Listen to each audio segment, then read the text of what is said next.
There's no place to escape to. This is the last podcast. On the left. That's when the cannibalism started. What was that?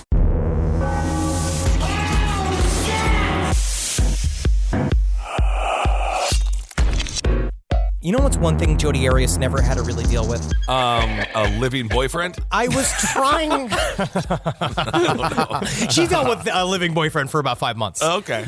I went on the trampoline yesterday. You did? Yep, to just try to get some movement going. Are you getting into extreme trampolining? There's nothing extreme about it. I would say it's mundane trampolining. And not only do I need a front bra, because my tits slap up and down when I go on the trampoline. It hurts. It hurts. It makes audible slapping noises that it sounds like I'm washing a seal in the backyard.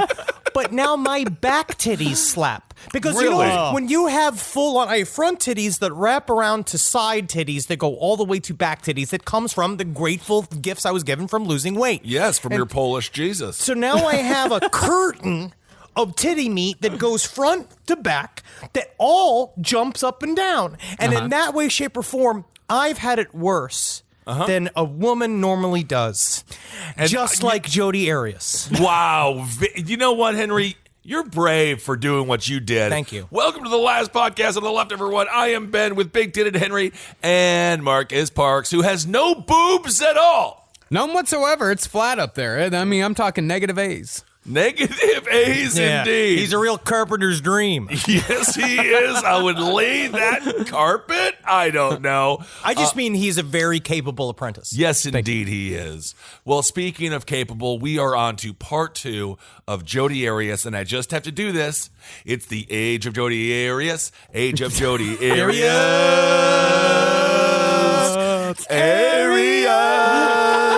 That was in my head all night last night, so that's what I contributed to the show today. Great work, man. You don't need to do research. Now, as bizarre as Jodi Arias' behavior was before and during the murder of Travis Alexander, the weirdness of this story didn't truly begin until after Travis was killed and the hunt for justice began. I do like the way that you've said she stabbed this man 30 times and then shot him in the head, and you're like, bizarre. Like, that is, you know what? Sometimes when I'm mid-stabbing my ex-boyfriend, I'm just like, I'm being so bizarre. This is just... I am so bizarre. This is so not me right now. This right here, this is just wow. This is wow. bizarre. Now, we don't really have any idea where Jodi Arias went or what she was doing immediately after the murder of Travis Alexander, because her phone was turned off the entire time she was in Arizona.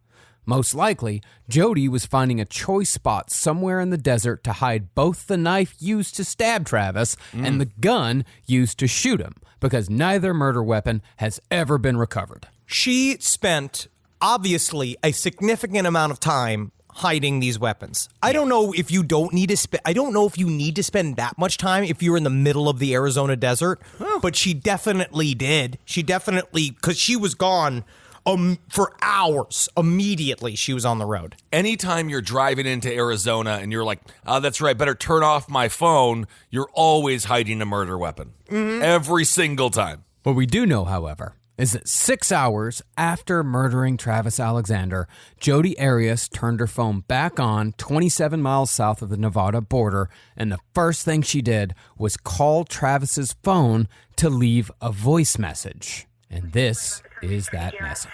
I know Leslie called you, so I already talked to her, so you can call her back if you want, but it's not necessary. My phone died, so I wasn't getting back to anybody. And what else? Oh, and I drove 100 miles in the wrong direction. Over 100 miles, thank you very much. So yeah, remember New Mexico? It was a lot like that. Only you weren't here to prevent me from going into the 3 digits, so fun. Tell you all about that later. Also, we were talking about, when we were talking about your upcoming travels my way, I was looking at the May calendar, so I'm all confused. But Heather and I are going to see Othello on July 1st, and we would love for you to accompany us.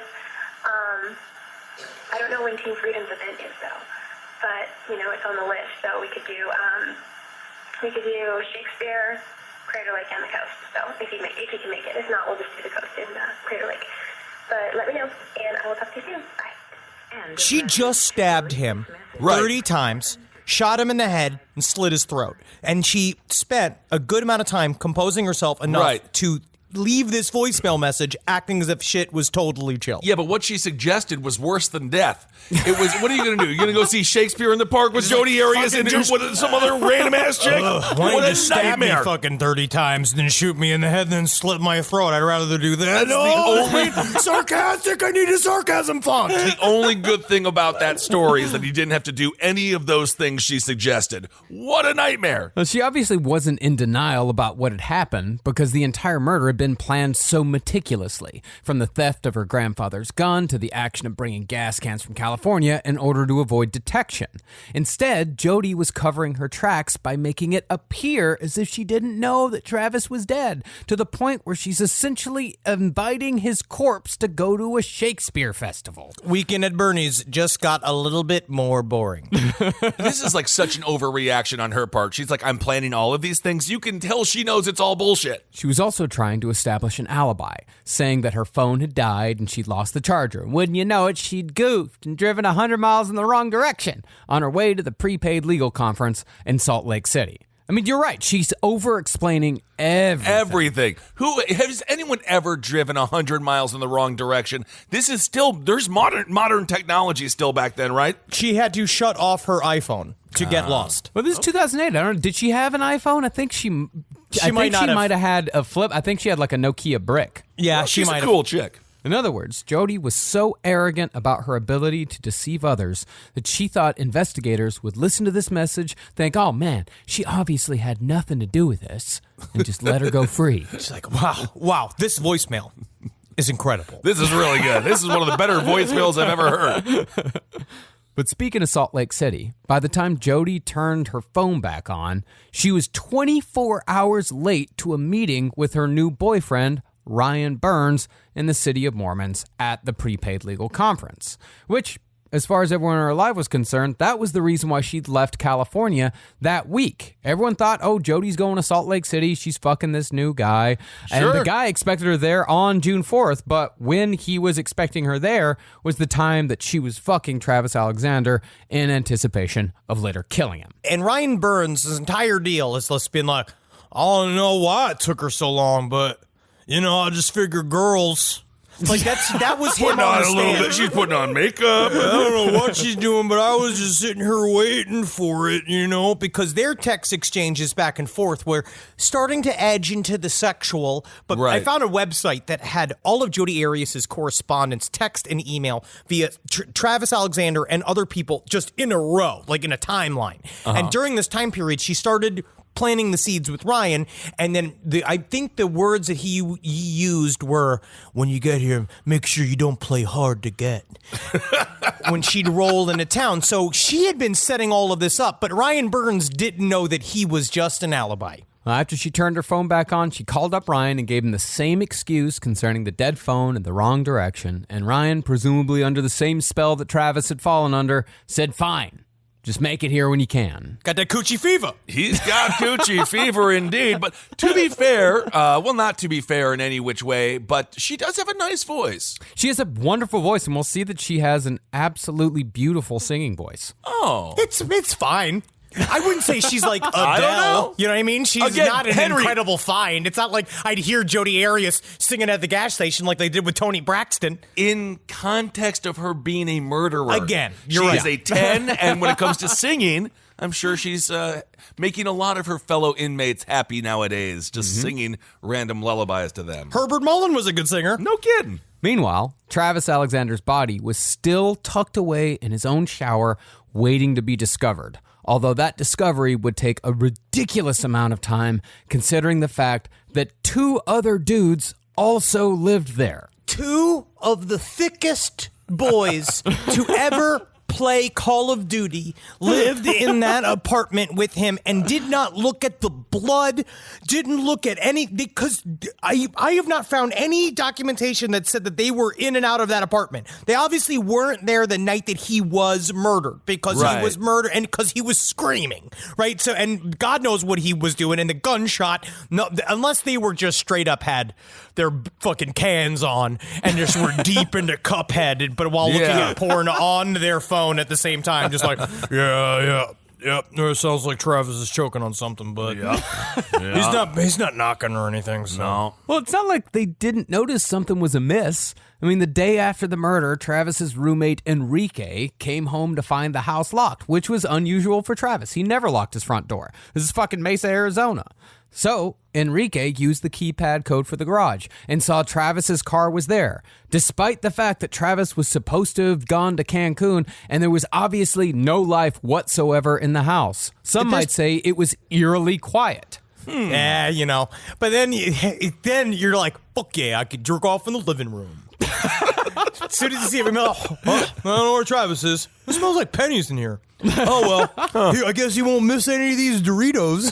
Oh, my. Bad roommates. Furthermore, Enrique also noticed that Travis's beloved and ever-present Choose the Right ring, which reminded Travis that sex was naughty, had been left on the kitchen counter. Travis never left his stupid ring behind. Oh, my goodness. It's kind of amazing that, which we'll find, is that he did remove that ring whenever he had sex with Jodi, as if he thought that that was like the Sauron eye of God, and that was the only thing that could tell the world that he was having anal sex with not even his wife. And then we had received several emails that said no Mormon truly believes in the Catholic carve-out.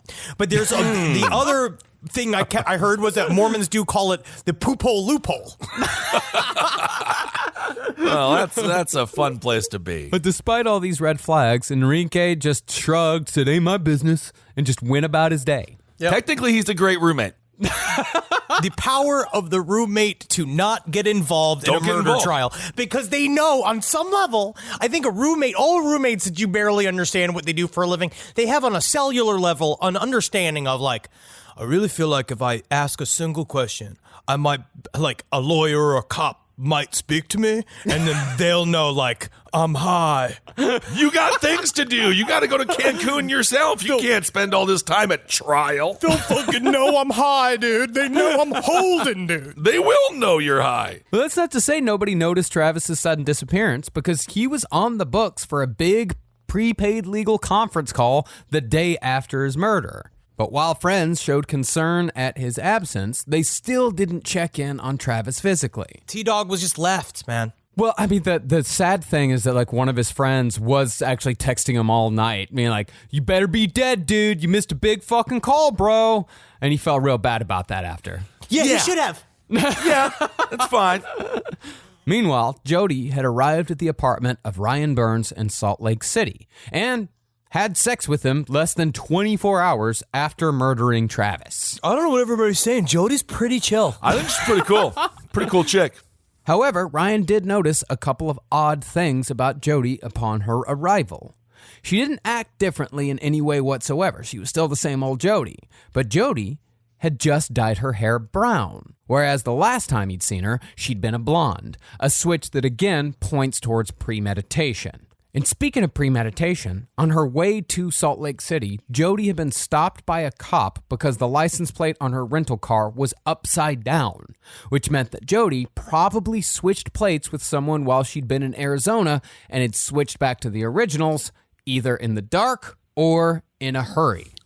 I have a weird analysis point. My question is that did she try to hide with the license plate, or was this a deeper fabrication because she told Ryan a part of the reason why, because she kept having to build her excuses as to why she was late meeting Ryan. Mm-hmm. I think what could also possibly be is that she purposely flipped the license plate upside down, and after she made up this lie saying that she got pulled over saying that her license plate was upside down. I think it's possibly that too, where she then thought of this ingenious plan, because she does this like 5 or 6 times. Yeah, she has these plans that are dumb shit. They're stupid. They're absolutely stupid. But you can tell she thinks it's the smartest fucking thing that anyone could ever do. I mean, flipping the old license plate upside down, that's kind of a unique approach, or a reason to be late, I guess, a strange excuse. Yeah, it's like a thing that doesn't happen ever.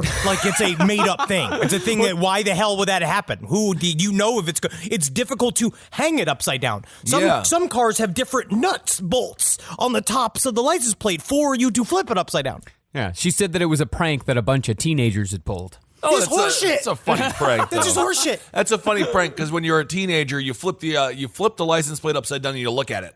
And you're like, Look at that. I got that one. That is an upside down license plate. This is so fun. Another nice night in Mesa.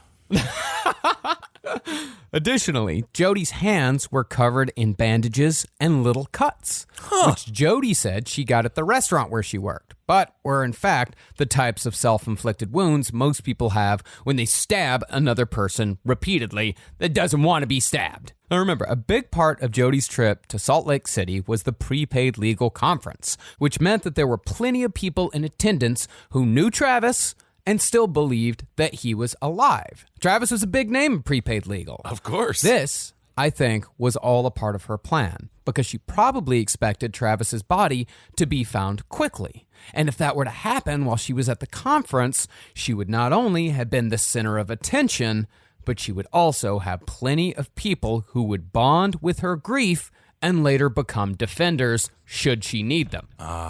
Yeah. But it didn't happen that way.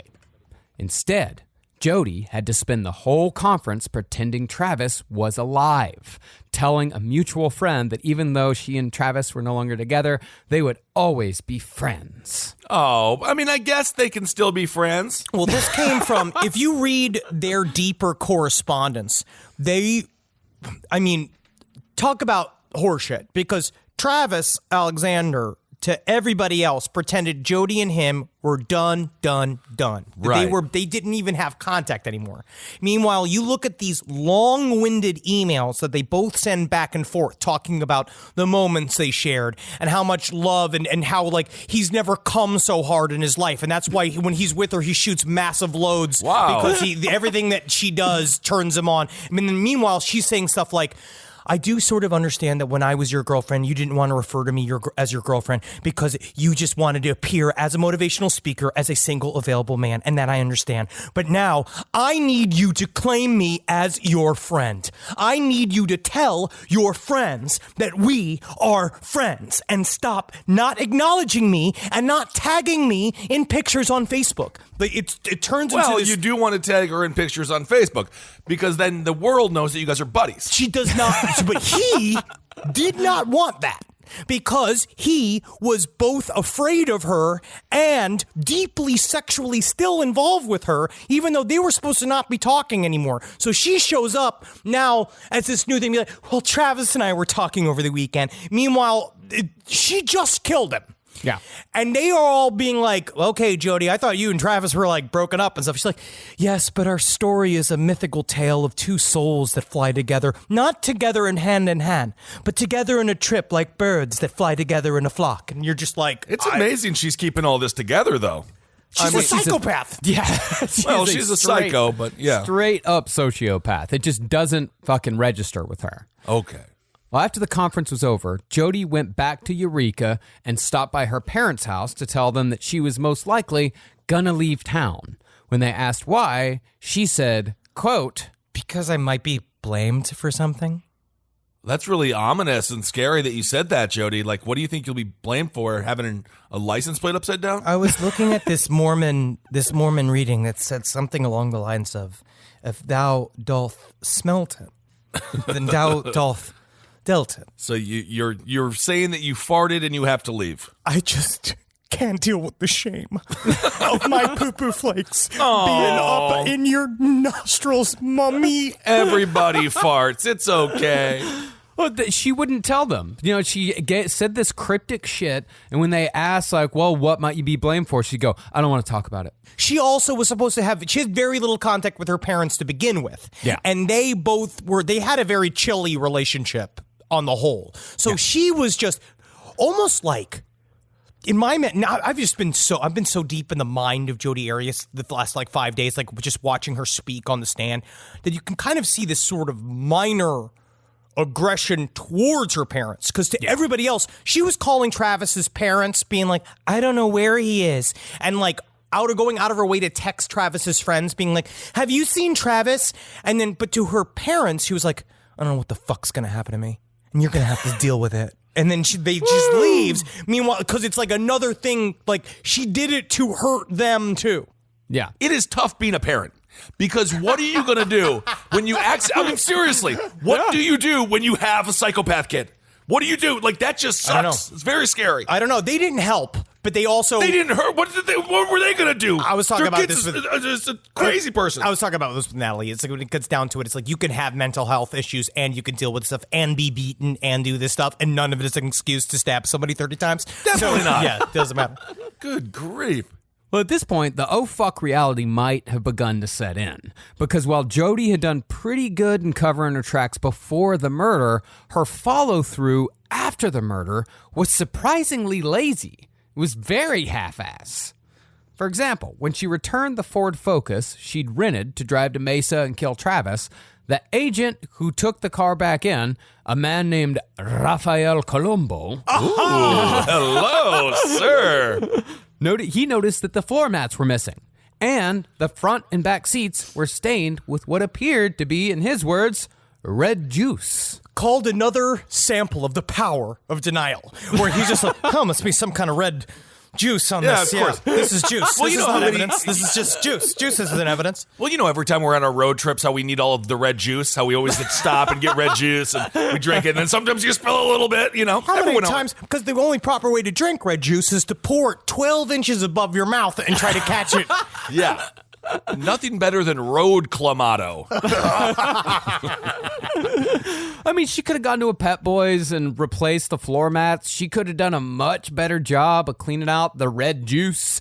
She was very lazy with it. Interesting. Meanwhile, as Jodi was returning the rental 36 hours after the murder, Travis Alexander's body was still undiscovered. Oh, my goodness. Although, to be fair, the stench of decomposition had not quite gotten strong enough to make it through the double doors of Travis's master bedroom. At some point, the roommates are to blame here.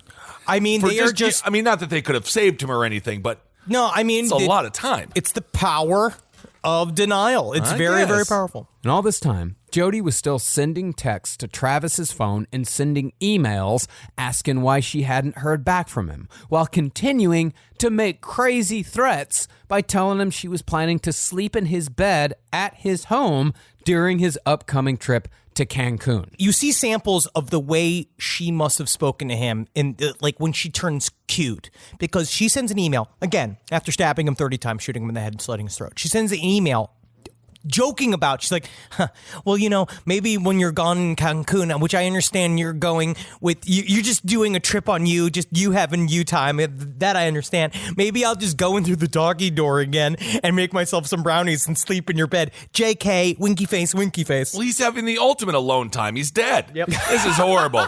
I just can't believe that, if you're Travis and you, let's say there is an afterlife, you're still fucking yelling at me? You are still yelling at me. You stabbed me. Yeah. Leave me alone. By Monday, though, the smell had finally made its way through the double doors. And yet, the roommates still shrugged and said, not my problem. Not my problem. Don't. All right. I mean, not everyone knows the smell of death. I feel like it is like a rotting stench. Yeah, I think it does get to a point where you might want to ask questions, but still, you never know if we left like a bag of taquitos in there or something. You don't know what's going on in a man's room. Well, it wasn't until Mimi, the woman Travis had kind of sort of been dating, went with a mutual friend to finally check on him, that they found the body. 5 days after the murder. What? 5 days? 5 days. Not to be too gross here, but he must have been like kind of a puddle. It looked real bad. Well, that was a part of what fucked up the whole, how did he die? It was that he was sitting in a pool of water for 5 days, just rotting and all folded up, right? Like he was all smashed in the center of the shower stall. And when they finally found him, I mean, then they realized it was this massive crime scene that they just ignored. Yeah, that's... I mean, honestly, we're not, we don't see each other all the time. But I would like to think... 5 days, guys? You going to leave me rotten for 5 days?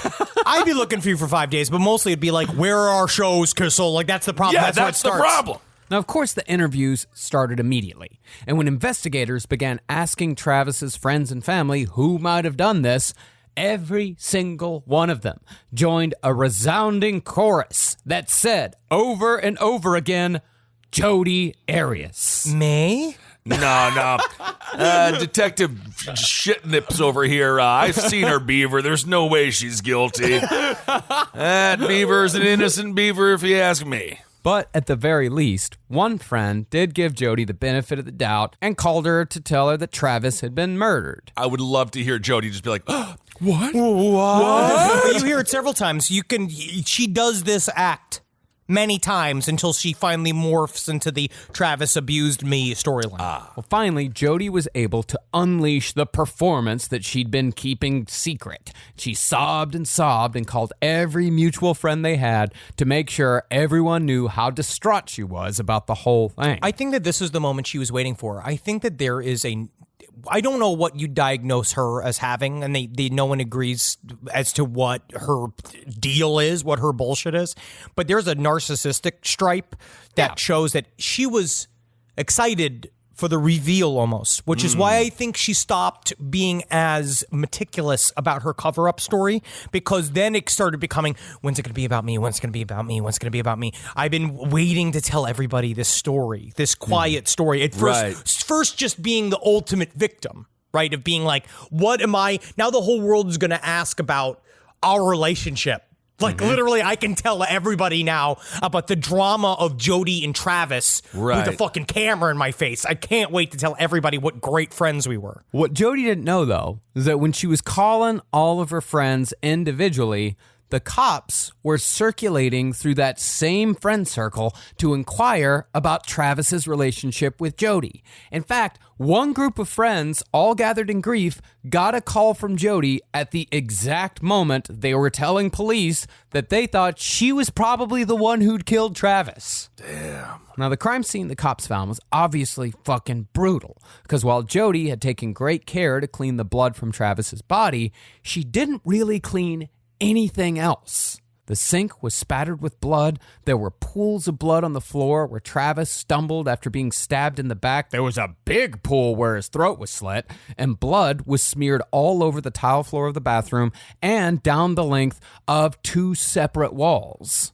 No, it's red juice. We had Clamato Wednesday where we have virgin Clamatos. Arias also left behind a mountain of physical evidence, including the .25 caliber shell casing from the fatal gunshot, plenty of hair, and a big old fingerprint right in the middle of one of the bloodstains on the wall. She might as well have signed like Jodi was here in his blood, because it was a full handprint, was just on the wall.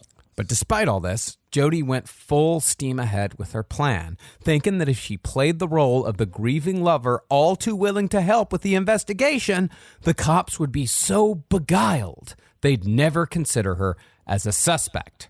She did a press conference the day that she did a self-declared press conference the day she was arrested. That is wild to see. And it's going to start a precedent that every single step of this trial, she calls her own personal press conference, which the media was very happy to oblige her to do, right? And she walked in front of these cameras because this is first wave. Innocent Jodi. She doesn't have bangs yet. And I think the bangs are part of her own physical cover-up. I do believe the hair has got a lot to do with her physical and mental state. Sure. Yeah. And so she starts telling this story of, I'm just bushwhacked. I'm bushwhacked about this whole scenario. Interesting. Well, ma'am, we've actually seen your beaver. We know you're not bushwhacked. Oh, man. What I bring to the show. Yeah, maturity. A maturity. So while the cops were still doing their initial investigation, before she was even arrested, she called the Mesa PD multiple times wanting to speak with a detective in charge of the case, a one detective Esteban Flores. When he finally took her call, she used things that she'd done herself, like the slashing of Travis's tires, as evidence that someone else was out to get Travis. Now, at this point, Jodi was already the main suspect, but Detective Flores humored her a bit and asked her who she thought might have killed Travis. Some kind of Asian. See 'em, but they looked Asian. I still don't know the reference. Cable guy. Cable guy. That's right. Bad movie, funny scene. Should have been Chris Farley, though. Yep. Should have been. The best Jodi could come up with, as far as suspects went, was a couple of former roommates who had been kicked out of Travis's house for allegedly, quote, preying on Mormon women. Good and vague. Jodi also swore up and down that she hadn't been anywhere near Mesa, Arizona on June 4th, although she had no confirmable alibi for where she might have been other than the vague plans to fuck Ryan Burns in Salt Lake City and the same old story about driving 100 miles in the wrong direction. Watching the interrogation, it's all on YouTube. That's one of the more interesting parts about doing a modern crime is that all of this shit's on YouTube. Right. So you watch her. If you watch the 6 hours of interrogation, you watch her track all of this bullshit. And the way that she first lays out her story with the 100-mile detour and all this bullshit, and the cop is still sitting there just being like, you still left out like 18 hours, right? There's like Right. 18 hours of timer. And she's like, let's do that math again. We should do the math again. And then she goes through the whole story again. And he's like, yep, 18 hours is missing in this story. Plus, there's a butt print and a bunch of red juice on the wall in this bathroom. I gotta say, this is an illegal amount of juice. Yes, it You're is. just gonna have to, unfortunately, we're gonna have to arrest you just on juice possession alone. My goodness. Now, police had not yet matched Jodi's prints to those found at the scene because Jodi had no arrest record. But they did suspect her based on the fact that she was the first and only person anyone had brought up when it came to suspects. In fact, Detective Flores even brought this up to Jodi during their initial conversations, telling her that every friend of Travis's had nothing but the worst shit to say about her. And to this, she simply said, okay, and forged ahead. Yo, but also Detective Flores is throwing these people under the bus. He's ratting out all these folks. This is a dangerous ass bitch. And they're like, also, people are talking bad about you, Jodi. She's gonna go kill everybody. He knew that she wasn't going anywhere. Like she wasn't going fucking anywhere. He was gonna get. They already knew at the very top that she had done it, and so this whole story, and you can see the okay. Is a thing that she does time and time again, where it's this whole, like, you're an idiot. Mm-hmm. Like, that's how she says okay. She goes like, okay. And you just want to be like, I could see almost why. This is why your parents called the cops on you for growing weed on the roof. It's that okay. I kind of like her a little bit. It's kind of fun. She's spicy. You're going to get killed by a woman, man. However, while Flores was trying to figure out the best way to get Jodi's fingerprints, the game got a hell of a lot easier when police discovered Travis's digital camera in the washing machine. They found it while they had her. Now, at first, the cops figured the camera was useless because it had gone through the wash. But since Travis had spent a little bit of money on the toy, the chamber that held the memory card was waterproof. As you know, say you were to drop the camera in the lake, you wouldn't lose all the pictures that you'd already taken. Well, I remember that commercial for that camera where it's like murdered your boyfriend, Don't pictures of the entire sequence of events. Don't worry. This one will keep the evidence. Now, Jodi did think to delete the photos, but one wonders why she chose to very suspiciously throw the camera in the washing machine with the bloody towels that she used to clean off Travis's body, where someone was sure to find it, instead of just taking it or just leaving it be. It's strange because she took the murder weapons to Mesa. Why wouldn't she just take everything? I mean, let's not forget, Casey Anthony is free because she used Firefox instead of Internet Explorer to Google murder methods just before killing her daughter. She's free because cops didn't know the difference between Firefox and Internet Explorer, and they didn't think to check the fucking browsing history on Firefox. So it's not a stretch to think investigators in 2008 wouldn't give more than a cursory glance to a digital camera if it wasn't in a suspicious place. Narcissists have a way of doing magical thinking. So in my mind, I believe on some cellular level, Jodi Arias thought that if I continue my line of thinking, all reality will bend to my line of thinking. So in some ways, her haphazard covering up the crime, it is unconsciously, it is a way to be caught, like we see with serial killers all the time, where there is a little bit of, I want people to know the story.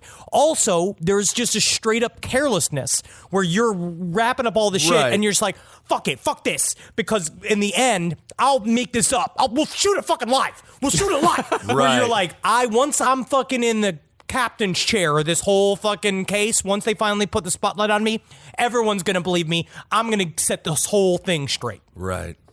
But regardless of Jodi's motivations, the fact remains that putting the camera in the wash with the bloody towels raised gigantic red flags for investigators. So they dug in deep, recovered the photos that Jodi had deleted, and got a real good look at Jodi's butthole. Whoa! He really did. It is. My goodness. You don't need binoculars. Wow, look at that. You look right in there. I literally, you see a little pin light where I think her mouth is. No kidding. Even if the camera hadn't kept going off while the murder was happening, these photos were incriminating because they proved that Jodi had lied about being in Mesa on the day of the murder. But even without the pictures, based on the physical evidence alone, there still would have been enough evidence to prosecute and convict Jodi Arias. If I'm Jodi Arias' defense attorney, I'm saying that's not her butthole. And then I have to say, Jodi, get on the stand, show us your butthole. Well, you'll notice she has a vertical butthole. And what we have here is a round butthole. Unfortunately, her defense attorney, Kirk Wormy Nurmy, as they called him in the press, he wrote in his book, Trapped with Miss Arias, is that he actually wanted the jury to see the nude pictures, and she was pushing back and did not want anybody to see the nude pictures, but he wanted to show these pictures of your butthole are what shows the world that you didn't want these pictures of your butthole taken, but actually it's the opposite, because it's real easy to hide your butthole, because you could do it with pants. Sure, you can. There's a whole you could do it with a pillow, you could do it with a scarf, you could do it with a postage stamp. You literally could just cover just the butthole if you want. Anything will cover a butthole. You can just see the one juror just coming in with a 12 pack and a bunch of KFC chicken, be like, "It's a butthole day. It's a butthole day. This is a great day to be a juror." Good work, everybody. We made it. Number one day in jurors' history. I don't know what it is, man, but I just think she's not guilty. Well, at the time, Jodi didn't know the cops had any of this shit. And she even attended the memorial of the man she killed. Oh my God, that must have been so uncomfortable for everyone. Well, it's just it's just a perfect situation for her. She gets to show up in like a black veil. Mm-hmm. You know that it was her just going, I'm just beside myself. What could possibly happen? Meanwhile, everyone's like probably keeping 6 feet from her. Oh, yeah. Just like all looking at her. Meanwhile, she's going to Travis's body being like, why?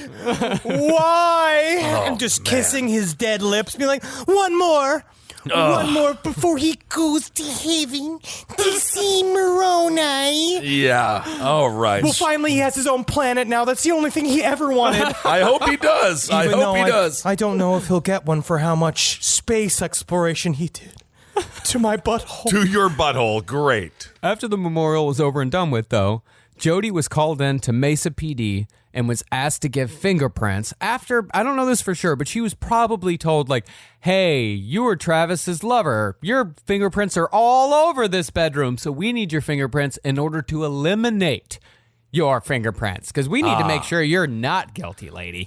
Well, that's what she offered in the interrogation. She's like, I've lived in there for months, and I go in there all the time. My DNA should be all over that house, as if she was very excited how much her DNA he had. And she probably thought about that during their relationship while he was alive. She's like, at least some of my hairs are there.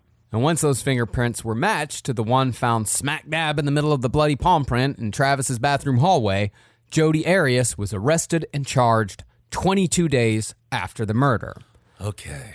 Now, during the investigation, Flores went hard on Jodi, asking her to tell the same story she told before about driving 100 miles in the wrong direction. And she did, except when she saw he wasn't buying it, she abruptly said, quote, did I tell you I got stranded? It's just fucking boom. When she saw that the wheels were turning in his head, when he started talking, I was like, yeah, there's like 18 hours missing. She's like, oh, I got stranded. I forgot to tell you I got stranded for 18 You hours. forgot to tell me you were stranded for 18 hours.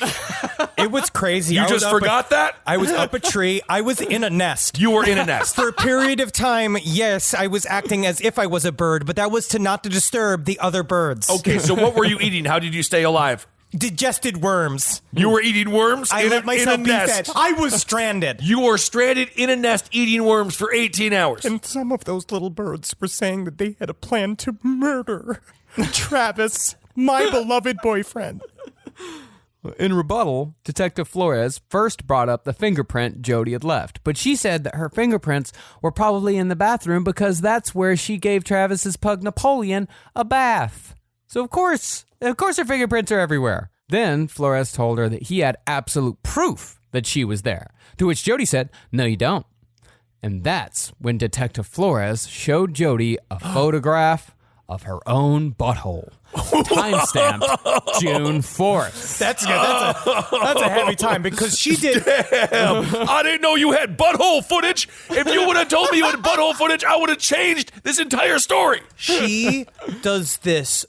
It's a very interesting acting job because he's like, what if I told you I had pictures that you were there? And she's like, that is something that I wouldn't necessarily believe that you would have.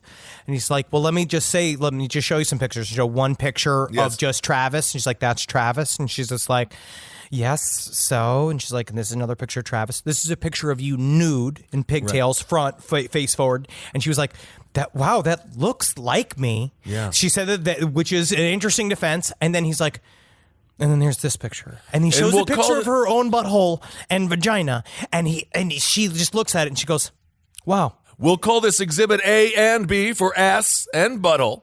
Thank you, Kissel. Well, at one point she started sobbing, and she said, like, if Travis were here today, he'd tell you that that's not my butthole.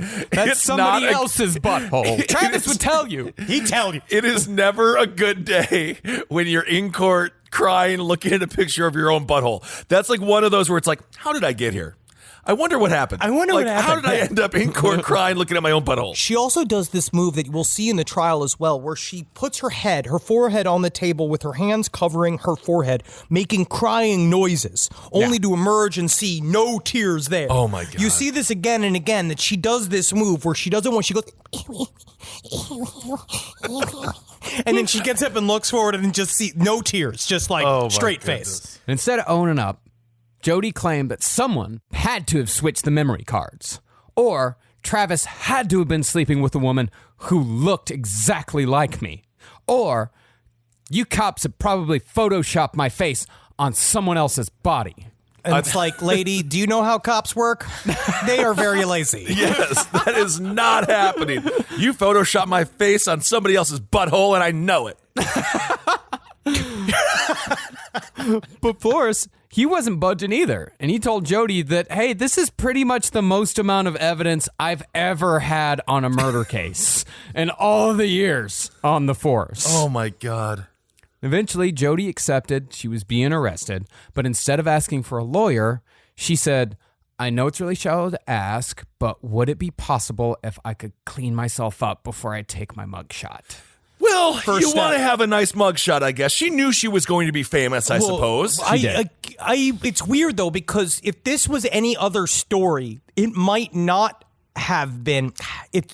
She saw an opportunity to become famous. It's almost the opposite, where if she had not done all the flagrant behavior that she will continue to do throughout all of this trial, this might just be another blip. Like if she had just been kind of like a quote unquote normal inmate, but that first mugshot of her smiling, clear faced. That's creepy. It's weird. Well, I think it's very telling that when she was able to make her first phone call, she called her parents. She didn't ask for a lawyer. The first thing she did was to ask her parents to Google her name. Wow. When Flores told her, like, no, you can't, go and clean yourself up, I'll be right back, he left the room. She was still concerned about her image and could barely be heard on tape talking to herself, saying, quote, You should have at least done your makeup, Jodi. Gosh. Yeah, Jodi, you should have. You look fucking ugly as shit. Who are you? Who's speaking to me? I'm Travis. Travis. All right, well, let me give you a mouth hug and you'll feel all better. That's what she calls it all the time in text. Mouth hugs? Come over and I'll give you a mouth hug. Yuck. And with any luck, you'll take a picture of my butthole. I mean, honestly, consenting adults can take as many pictures of their buttholes as they want. No, it's the murder is the problem, Henry. And then, while waiting for Flores to come back, she absent-mindedly played with the water bottle on the table in front of her and started singing a Dido song. I wonder how am I still here. And I don't wanna know who's a bit. It might change my memory. And I won't go. And I can't breathe until you're resting here with me. And I won't go. And I can't hide. That is freaking horrifying. That is like the scariest damn thing I have ever heard in my life. It's fucking awful. Like she's just playing with this water bottle. Like she turns very childlike in this moment. Can you imagine being Dido, though? This is why no one should ever create anything. Because at some point, it's just going to be sung by a lunatic. It reminds me of, what was it, Chapman, of course, with Mr. Lennon. Oh, like, yeah. But that's, again, it's inspiring. Yeah, but I mean, if you'll remember, it wasn't Lennon that had to deal with that stink. It was Todd Rundgren. Yeah, Rundgren, that's right. Well, after a couple of minutes of sitting in silence, Jodi started farting around the room like a little kid, doing a handstand against the wall for 30 seconds after she rummaged through the garbage can behind her. Wow. Then she spent a little while smelling her hair before singing again, this time going for A Christmas Carol in June. Holy night.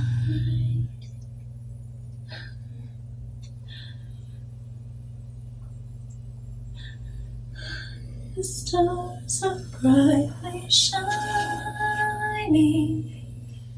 This is the day of our dear Savior's birth.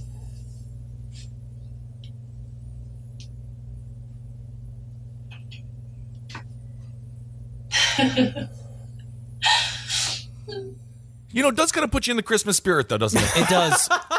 There's something about the childlike aspect of her personality because it shows that in her mind, a little bit, all of this was going to be cleared up. Yeah. This was just her hanging out. They're going to go in and say, you obviously didn't do this. You're too cute. Right. You sing too well. You are just, there's no way a little girl would ever do this. She was playing on this concept in my mind. Yeah. And that now she's left to her own devices. And we kind of see this sort of, like a kid waiting for her parents to fucking come out of the store, like that bullshit, like this kind of childlike time-killing activity that it's a defense mechanism. It's obviously her showing being like, I don't care because I'm obviously not guilty of this crime and no one's going to pin this on me. I wonder if she knew she was on, closed-circuit television. Was this performative? Or was this like, do you think she would have done this with a camera or without a camera? I don't know. Yeah, I'm not sure. Because you have to know you're being monitored in there. There has to be a camera. I mean, you have to be able to see it. On some level, yes. I mean, I feel like we know because we've watched a lot of security cam footage, but I don't think that she necessarily knew. So that's why it's interesting. Right. Because it seems like she's doing this.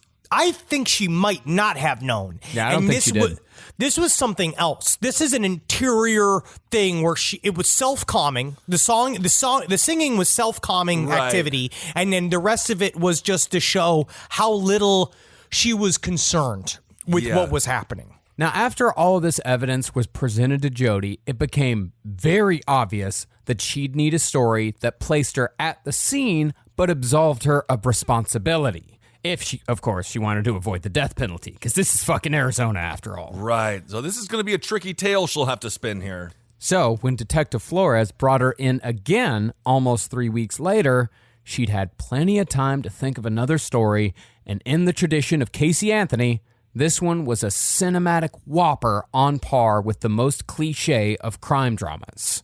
She said that what had actually happened was that she had taken a 400-mile detour on her way to the prepaid legal conference in Salt Lake City to see Travis after he called begging for her to come. Sure. Okay. And she also added, like, I declined at first, but he was so insistent that I ended up relenting and going. And then you look at the text, and it was just her being like, I can always pop in and see you in Mesa. And Right. Travis was like, nah, it's cool if you don't. Like, it's like, are you like don't? Yeah. Like, don't come? She said she showed up in Mesa at 4 a.m. and slept until 1 p.m., at which point they had sex and took all the nude photos. At around 5, Jodi said she suggested taking more pictures of Travis in the shower, but after she started, he wanted to stop because, in his words, quote, I feel gay. And that's why that was her explanation for why Because- he looked like he did in the shower. That look that's on his face that we talked about Right. last episode is because he said that he felt gay. Meanwhile, Was you it think- because he was staring at her butthole?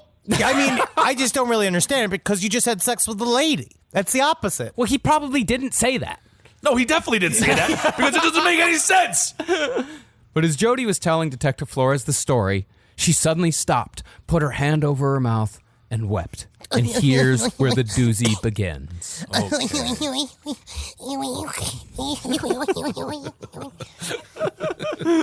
Well, she said that she was looking through the photos she'd taken of Travis in the shower when she heard a bang just before she was knocked to the floor. She then looked over at Travis and saw that he was bleeding from a gunshot wound to the head. And when she turned around, she saw a man and a woman wearing ski masks, gloves, and long-sleeved black shirts. She said she got up and tried running for the closet to hide, but the man with the gun grabbed her and held the gun to her head while the woman walked over to Travis and stabbed him over and over and over again. Now, of course, Jodi couldn't help but make herself the tiniest bit of a hero in her own story. So she said she broke free from the dude somehow, ran down the hallway, and charged the woman so hard the assailant was knocked off her feet. She said she then grabbed Travis's arm and started pulling him up so they could run. Come on, Travis, let's go, let's go. But Travis told her, I can't feel my legs, I can't feel my legs. And at that point, the devious duo reappeared. And when the woman went to stab Jodi, the man stopped her, saying, quote, That's not why we're here. He then grabbed her purse, found her ID, and supposedly said, quote, You're that bitch from California. If you ever say anything about this, we'll do your family the same way. He then told her to leave, so she grabbed her purse and fled without calling the police or any of Travis's friends. Oh, just in time to make it to the prepaid legal. She said specifically that it was like The Sopranos, which seems to me, in my mind, means that's where she got the idea from. Yeah, it sounds like it. There was one attorney that talked about the story symbolically. There is an almost Jungian unconscious level to this story where she projected two versions of her personality into reality. That she told this an allegory over Right. her own inner struggle as she was murdering Travis, and she projected it, which is why it allowed her to have what she believed to be a semblance of truth-telling behind her own voice. So that, like, we're true, like, pathological liars. There is a weird emotional center to the lie that you're Right. saying, because you indeed felt the push and pull of those two ninjas that you have created in your mind. Right. You have created Well, that these happens ideas. all the time in Mesa. There was a massive spat of ninja home invasions. I remember that. Now, besides the fact that all of this negates even the simplest of Jodi's alibis, including the eerily calm voicemail message left that night and the emails and the texts that she sent in the days that followed, it was also totally implausible. It was a stupid fucking story. Yes, it was. But Jodi stuck with it for about 2 years and even wrote an 18-page letter to Travis's poor old Mormon grandmother outlining both her relationship to Travis and his brutal murder at the hands of two mysterious acquaintances. P.S. Here's a picture of my butthole. Oh, this is wonderful. The last time I saw my butthole, I was falling down the stairs. Jodi, we're going to see, is a bit of a propaganda minister of her own stories. And this starts, she kind of has this sort of culture war, to use Civ 6 metaphors. She's using radiating culture to get other people, trying to convert people to her side. But in the letter, she added a couple of dramatic details, saying that actually the man had pulled the trigger when the gun was to my head, but it misfired. And actually, the woman had stomped on my bare feet, but I heroically ignored it. Soon after her arrest, though, Jodi found herself to be, as she figured she would be, the next hot American crime story in a country that was about to reignite its love of true crime after it sort of got burnt out on the whole thing after O.J. Simpson. Now, I didn't realize this, but while both murders occurred in 2008, Jodi Arias actually murdered Travis Alexander 6 months before Casey Anthony murdered her daughter. And if you want to look for the beginning of the current national true crime boom, I think you have no further to look than these two cases coming right together. Absolutely. Nancy Grace's involvement in both, her inability to say the word digital. How many times she says the digital pictures. Oh, that's a cute little way to say it, though. Immediately, Jodi tried controlling the narrative concerning the story by doing as many television interviews as she could, which is a defense lawyer's absolute worst nightmare. Yeah, according to Wormy Nermy, that was the first thing he just did when he was staking her out before meeting her for the first time. It's like he could tell that she started doing these TV interviews, obviously against all advice. Right. And so he's like, oh, this is going to be a person that is difficult to work with. What about shielding yourself with fame? Where it's like you make yourself famous and then, you know. I mean, we'll see. It worked for Casey Anthony, Yeah, exactly. but it does not work in this case. But Casey Anthony never gave an interview. No, Casey Anthony was technically more devious. Yeah. Casey Anthony was technically a lot smarter, and that's why she got off. Oh, my goodness. And no pictures of her butthole. None that I can find. No. Hustler was And going I've to pay been her. scouring and scouring and scouring and scouring. She never said yes to the Hustler deal. They were going to give her $500K to show her butthole. She didn't do it. Well, and all you do is pee on your ankles. Well, in Arias' first interview, she maintained her innocence while slowly chipping away at Travis's credibility. Because after all, if every single one of Travis's friends say that Jodi's an awful obsessive psychopath, then she had no choice but to counter with the claim that Travis had secretly been a terrible person the whole time. For example, she didn't mention the intruders at all in her first interview.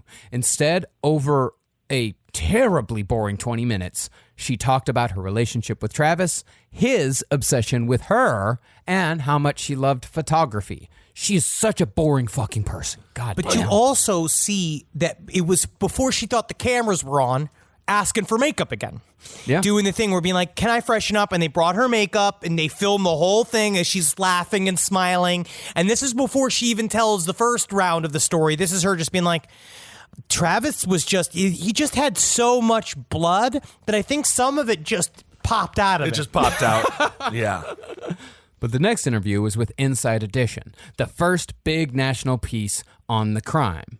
And Jodi went all in when it came to the intruder story, which we can hear in a thankfully edited version of her tale. What really happened in there? In a nutshell, 2 people took Travis's life, 2 monsters. You did not shoot Travis. No, I've never even shot a real gun. You did not stab him 27 times. No, that's heinous. Or I've never. slit his throat from ear to ear. I can't imagine slitting anyone's throat. No jury is going to convict me Why not? because I'm innocent, and you can mark my words on that one. No jury will convict me. Yikes. If you ever have to utter the sentence, I did not slit his throat, I did not slit it ear to ear, it's like something went wrong. Yeah. I don't know if you did or you didn't, but something went horribly wrong in your life. Now, Jodi's main adversary during the trial was tiny attorney Juan Martinez. He's not that tiny. He just can't wear a proper suit. It's just everyone keeps calling him a tiny attorney. It's the whole thing. But it's just his suit does not fit well. That'll make him look like a tiny attorney.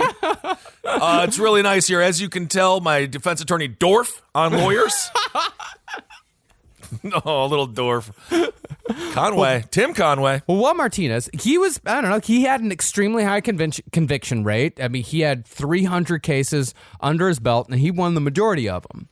He's a very aggressive prosecutor, and he was known for being very, very aggressive. Okay. Maybe something to do with the fact that everybody kept calling him tiny. So that's why he's got extra irate. It seems to happen to scary. smaller people. As far as who Jodi's attorney was, she was saddled with the unfortunately named Kirk Nurmi, a tall and rotund public defender who was court-ordered to represent Arias even after he had quit because he was starting his own private practice.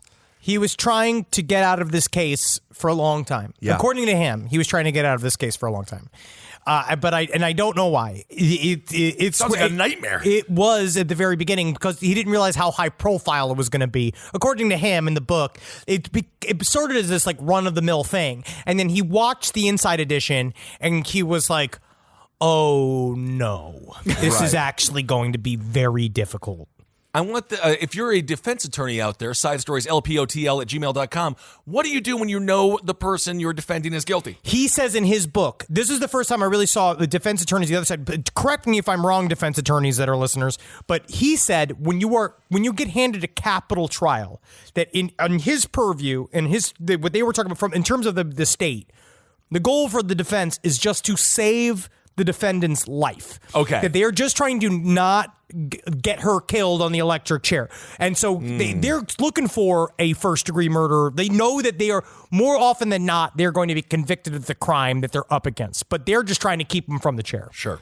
Now, around the time that Jodi's upcoming trial started getting national attention, an ex-boyfriend named Matt McCartney came bounding out of the past to either take another shot at love or to capitalize on Jodi's newfound fame.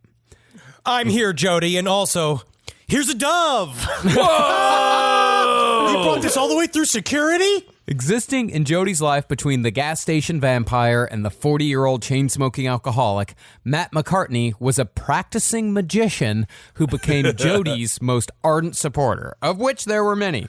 And when I say practicing magician, I mean like chaos magician. He did rituals and all that sort of shit. Oh, Okay. yeah. He was the gas station vampire's roommate, and when they moved, and then when they moved to a different town, and Jodi moved with them, she started dating Matt McCartney, which of course the gas station vampire didn't like, and you know the whole thing blew up. Oh my goodness, what a fight. You could see how she traded one drama for the next, where she was just kind of got like a little too sophisticated for Matt McCartney and this other guy, because now she's like dating this big, upwardly mobile dude over at Prepaid Legal, who's a motivational speaker, and she's the one, she'd already decided that's my husband. These were her two, because she had her own little legion of fuckboys as well, not as thorough as Travis, because you'll find out that throughout this whole conversation, well, after they had broken up, Travis was sexting with like 4 people. It wasn't just her. Right. She kept shit pretty tight, but she'd use them piece by piece. She would use them as her little collection of ghouls. I mean, there's nothing more motivational than being a vampire gas station worker than being a gas station vampire. That man's very motivational in his own way. But think about it, gas station vampire, and then you have a technically convenience store magician. Yeah. Next door, it's one roommate. That's the whole fucking strip mall version of Fantasia. Sounds like a fun town to me. Now, concerning Jodi's supporters, she wasn't getting much traction or support with the intruder story. And besides, I'm willing to bet that Kirk Nurmi pointed out the numerous holes in Jodi's first narrative that would have easily sunk the whole case as soon as it went to trial. Right. So, Jodi changed tact completely, admitting that she had in fact killed Travis Alexander, but had done so because Travis was supposedly a physically and sexually abusive Mormon monster. Oh. She said the reason why she kept her involvement in the murder a secret for 2 years was because she loved Travis and she'd invented the intruder story to protect his reputation as a nice Mormon boy. Oh my God, thank you so much. That's so sweet of you to do that. It is interesting to see her tactics change with him, because Kirk Nurmi they were talking about, because that is true, because their first meeting was like, Wormy Nurmi was like, this is all bullshit. And she's just like, no, it's not. Yeah. And then they had to piece together this other story, because then Kirk Nurmi, for some reason in the book, hits her with this kind of, he looked at her and he said, you appear to be a textbook victim of sexual assault. He had this whole thing where we're going to start building this story of what your parents did to abuse you. Like what Casey Anthony did with her parents. Yes, and we're going to start with the parents, because he started the whole story. But then she's like, but actually maybe it's because Travis used to hand me too. and he's now he's like, okay, that's something I can maybe work with here. Right, Yeah. sure. So once Jodi decided to further destroy a man, even after she'd killed him, the smear campaign began. In the summer of 2010, 2 years after the murder and 2 years before the trial, Kirk Nurmi received an anonymous email full of handwritten letters, supposedly in Travis's hand. These letters, supposedly sent both to Jodi and other people, were presented as Travis's confessions to what else but pedophilia, physical abuse, and sexual deviance, conveniently outlined in the clearest manner possible. Could have done without that. Thank you. You've already stabbed me 30 times. You know what I've noticed about pedophiles too, that are Mormons and are like deeply like have a whole business establishment and all based upon their reputation? They always like to put it in writing. Always like it. They really like to tell everybody explicitly all of their most dirty fantasies and why, and openly, and they love to send letters to their parents and to their supposedly like adoptive Mormon parents about it as well. Pedophiles don't hide in the dark. They really don't. No. They're very open proud. They brag about it. Yeah. In the Jodi letters, Travis allegedly owned up to hitting her in the face and asking her to wear little boys' briefs during sex, all while saying that he believed that marrying Jodi was the only way to erase his deviant urges. It's truthfully, I mean, dog meat, you can talk shit about this all the time, but that's the ultimate way to stop being a pedophile is to marry a woman. Sure. But Jodi wasn't the only recipient of these so-called confessions. Travis also supposedly sent letters to Chris and Sky Hughes, who had originally been host to Jodi and Travis's relationship, to tell them that he could easily molest Chris and Sky's child. You always brag. You always do that. Because that's how it is, being like, your kid, let me tell you this, your kid wants to be molested so bad, I might as well have just come over there with a little stool for him to get up to my dick. Wow. And you're like, whoa, why did you send this? Thanks for the letter. Now, the individual words were taken from Travis's old journals that Jodi had stolen at an earlier date. And a handwriting expert surmised that Jodi had meticulously cut out and rearranged the words to make Travis sound like a pedophilic sexual monster. And this is a part of, to this day, a very deep world of Jodi Arias conspiracy theories that say that the Mormon-run cops are the reason why these letters were not allowed to be introduced to the court nor as evidence. But if you look at it, they had two reasons why not to believe it. Number one, they found a sample of Travis's handwriting in Jodi's cell, and examples of her trying to copy his handwriting over and over again. And again, this also came from a series of goons that Jodi had. The way to describe it, it's really strange. She used to get magazines from the commissary and then write secret messages in the like next to the articles. Like she'd write these like little bits of words that would formulate a sentence as you flip through the magazine. Okay. And she'd send it out through jail to various, mostly men that had crushes on her from jail and watching her on the news. So we're writing letters and saying like, how can I help? What can I do? And they're like, she organized all of this shit from within jail like the fucking Godfather. Send the people come and put false evidence into play from the outside. Damn, all right. She's fucking cold. Yeah, actually, we do have one of those messages that she sent out that was put together out of, 5 or 6, maybe 7 different magazines. This was to Matt McCartney. This was to her ex-boyfriend. You fucked up. What you told my attorney the next day directly contradicts what I've been saying for over a year. Get down here, ASAP, see me before you talk to them again and before you testify so we can fix this. Interview was excellent. Must talk ASAP. Oh my God. Bye. But I mean, there's no way that she would talk to Matt without being recorded, right? Yeah. Because she would be doing this in jail. Yeah, man. Does they she found know the all of magazines. this? It's weird. Again, I'm going to use the term, Robert Anton Wilson term, reality tunnel. She is in a tunnel of this. She believes that no matter what, as long as she feels validated on the inside of why because she's always like, she's in this mental game. She's trying to figure out how can I feel okay with the shit that I did and what's going on. I have to validate it deep inside so hard that I believe my own bullshit. So Right. in a way, all of this stuff is almost done, I want to say like, it's almost like automatic writing, where it's so deeply compartmentalized that she just is doing this shit. It's like the right hand's doing all of this shit and pumping it out while the left hand and her face are doing all this other bullshit that are Right. saying the opposite. And this isn't the only weird shit that was going on while Jodi was in prison waiting for trial. Remember, all this happened in Mesa, Arizona.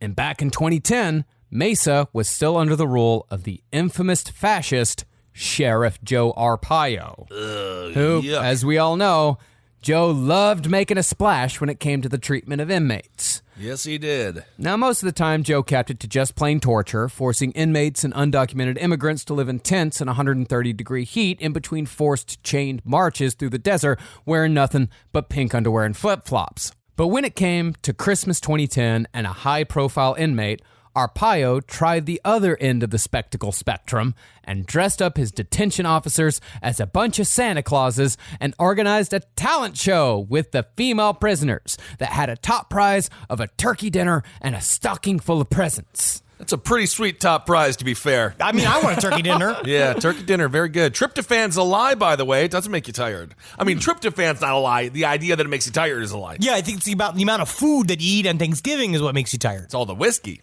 When it was all said and done, Jodi Arias had beaten 50 other inmates by singing the same song she'd sung in the interrogation room when she was first faced with all the evidence that she had, in fact, murdered Travis Alexander.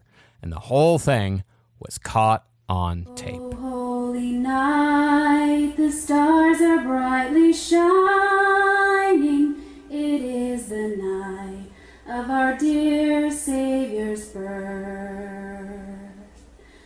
Long lay the world in sin and error pining, till he appeared. You can just see all the judges and turn around in their soul chair, felt its just being like, I think you're it. the thrill of hope. Wow.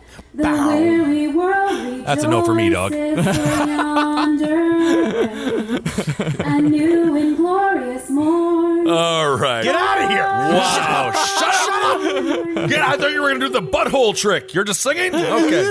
Honestly, it would be incredible if she had bent over in front of the microphone singing the song, and then if her butthole moved to the words of A Holy Night, because it would be really fun. It plays on the word holy as well. She's getting punny with it. That's not sexual. That's a pun joke. That's satire. And when the trial first got raring to go, Jodi tried, like many narcissists do, to represent herself. But her complete lack of experience meant that she was stuck with Wormy Nermy, and he was stuck with her. He hated working with Jodi Arias. I'm the way sure. he spoke about it, I mean, who knows at the time, because he said the first thing that she tried to do, her first tactic was to be flirty with him, right? And what we know about Casey Anthony is that Casey Anthony had the same track with her defense attorney, but it worked. She really was seducing him, and that's the reason why, I think it's also part of the reason why she got off, because he was working really hard to try to see to Chooch, because he needed to see to Chooch, and he would do anything possible. Right. But Kirk Nermy, he hated all this shit. But one chapter of this book, again, don't read the book. He wrote 3 books. Each one is 300 pages long. And in one chapter, he talks about digging up and trying to find all of the people that Jodi was sending messages through magazines. And then it goes into this part. He's like, but that's not the only story about Las Vegas I have. I was getting close with a particular coworker named Jennifer, who was married, but she never invited her husband along on trips. And I tell you, I took that as a message.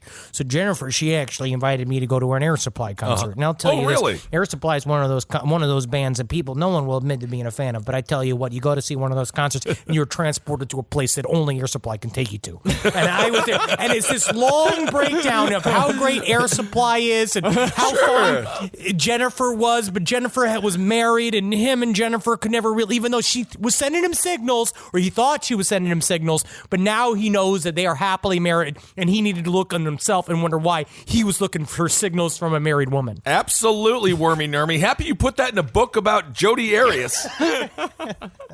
Well, when the trial finally got started, 4 years after the murder, it became obvious that both the defense and the prosecution were going to make sex a central piece of their argument. For the prosecution, this was about good sex gone bad, a tale of revenge, jealousy, and obsession that ended in murder. Murder. For the defense, it was about an easily manipulated, poor little girl who was forced into regular oral and anal sex because her Mormon beau believed that the mouth and the butthole were less sinful orifices than the vagina. See, I feel more sins come out of the mouth than any other hole. Yeah. I don't know. The defense claimed in open court that on the day of the murder, Travis had forced Jodi to drive all the way to Mesa, then had forced her to take the photos before forcing her into anal sex while she leaned over his desk, which ended in him ejaculating on her back. All said in open court. God, spicy shit. This is why I brought the beer. Again, juror number 7, we're going to have to take these beers from you. Yeah. Take them out of my cock because I already drank them. This is the only jury we could find. This is the only man that said that he believed Jodi Arias could be innocent. The most sober man in Mesa. Then, while she was later taking photos in the shower at Travis's request because he was in, quote, peak physical condition for Cancun. Gotta memorialize it. It's the nicest thing she said about him. She acted, well, that's what he told her. He's like, I'm in peak physical condition, babe. I'm fucking looking the best I ever look. Take some pictures of me. I got pumped before the pictures. Let me do a couple sit-ups. All right, T-Dog's ready. T-Dog's camera ready. Let's take a look at it. Well, she said that after taking the picture, she accidentally dropped the camera, which sent Travis into an uncontrollable rage that Jodi made it sound like was a common occurrence. She said he picked her up and body slammed her, and going off instinct, she claimed to have run for the gun that she said Travis kept in his closet, which just so happened to be the same type of .25 caliber pistol that had been stolen from her grandfather. Coincidence? Indeed. She said that when she pointed the gun at Travis, she didn't mean to shoot, but the gun just went off, and that's when her memory went foggy. She said she had no memory of stabbing him almost 30 times and no memory of slicing his throat ear to ear. She said what snapped her out of the fog was the clink of the knife hitting the floor, and when she saw what she'd done, she screamed. Next thing she knew, she was driving west, barefoot and covered in blood, with no memory of how she got there. That, I think, is the truest thing she said so far. You can just see her talking to the jury. They'll just be like, did you know guns, they have this trigger, and if you pull it, the bullet just comes out? And they're all Who like, knew that? The bullet comes out if you pull the this trigger. is fucking Mesa, Arizona. We all knew that. We all have guns, and the entire crowd pulls out guns, AK-47s out of a woman's babushka and shit. Now, in and of itself, this case would be interesting even without the raunchy details. But what made this case a national obsession was the wildly explicit testimony that seemed to be a daily fixture of the Jodi Arias trial. In trying to establish that Travis was a deviant, Kirk Nurmi used dirty text messages in his cross-examination of Detective Flores, noting that Travis often called Jodi a, quote, three-hole wonder. But he only ever called her, they used the three-hole wonder statement a lot. But he only called her a three-hole wonder the one time. It's also, isn't that the last hole in a mini golf course? I didn't know that. She genetically had a windmill and built in front of her pussy. No kidding. Keeps it nice and dry. But Detective Flores fired right back, using an example of a communication Travis made in which he felt Jodi was the one using him sexually, making him feel like, quote, little more than a dildo with a heartbeat. That's where he was gaslighting her, though. There was a period of time where you can see in these emails, he does obviously lead her on. Like, he keeps engaging and engaging, even though she, as we said last episode, she's a habitual fucking line stepper. She keeps doing all of this fucked up shit. He also keeps going back. He's sending late night sex. He's saying all of this stuff about how you're God's perfect whore. I'm going to use you like the genetically built slut that you are. And she's going, I'm going to go. I can't wait to see you tonight. And you're going to shoot a fat, juicy load all over my face. Do you promise? And he's just like, yeah. All right. Well, there's nothing wrong with sexting someone you're having sex with every now and again. But the thing is that she was doing all of this other fucked up behavior, like breaking into his Facebook, slashing his tires, breaking into his house, stealing money, doing all of this bullshit. But apparently, one weird thing that I didn't know was that Travis actually had a lot less money than he thought he is. He'd lost a bunch of money. He had, and was actually borrowing some money from Jodi too, that she was kind of holding over him, because at first he was bankrolling her, and then she had to give him some money, and then as soon as she started giving him money, that's when things started getting like dark. Yeah, sounds like he's in a very abusive relationship. Yeah, it was all fucked up. Well, during the trial, they even got into Travis's sexual history with other women, bringing in the Kevin Costner-loving ex-girlfriend to admit that her claim that Travis was a sex maniac came from her own childlike understanding of how and why a penis became tumescent.